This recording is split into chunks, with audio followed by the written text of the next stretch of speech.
Narito po ang unang katanungan na aming sasagutin sa episode na ito. Paano po ninyo isinasagawa ang bautismo? At ano po ang mga requirements para bautismuhan ang isang tao na gusto pong maging member ng Iglesia ni Cristo?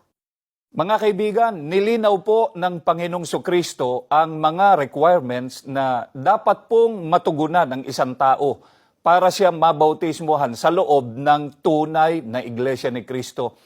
At ito po, mga kaibigan, ay mababasa natin dito po sa aklat ng Marcos 16, ang mga talata po ay 15 hanggang 16. At sinabi niya sa kanila, magsiyaon kayo sa buong sanlibutan at inyong ipangaral ang ebanghelyo sa lahat ng kinapal.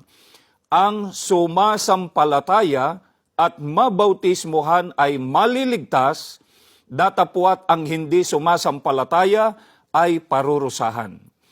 Mga kaibigan, maliwanag po sa pagtuturong ito ng Panginoong Sukristo na ang dapat bautismuhan sa kanyang iglesia o sa Iglesia ni Cristo ay yaong pinangaralan ng ebanghelyo at sumampalataya sa aral na kanyang napakinggan.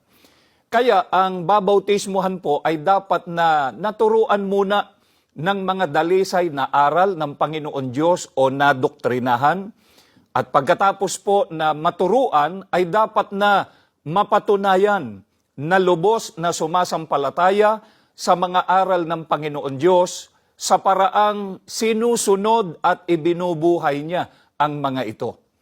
Ano pa po, mga kaibigan, ang dapat na matugunan ng isang tao bago siya bautismuhan sa loob ng iglesia?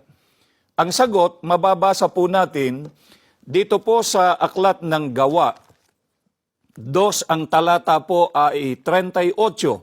Ganito ang ating mababasa. Sumagot si Pedro, pagsisihan ninyo talikdan ang inyong mga kasalanan at magpabautismo kayo sa pangalan ni Hesukristo upang kayo'y patawarin at ipagkaloob sa inyo ang Espiritu Santo. Mga kaibigan, ang isa pa pong requirement na dapat magawa o maipasa ng babautismuhan ay ang pagsisisi at pagtalikod sa mga kasalanan.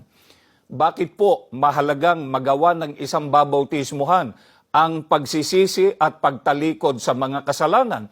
Ayon po kay Apostol Pedro, ang gayon ang karapat-dapat sa bautismo para po mapatawad sa mga kasalanan at pagkalooban ng Espiritu Santo.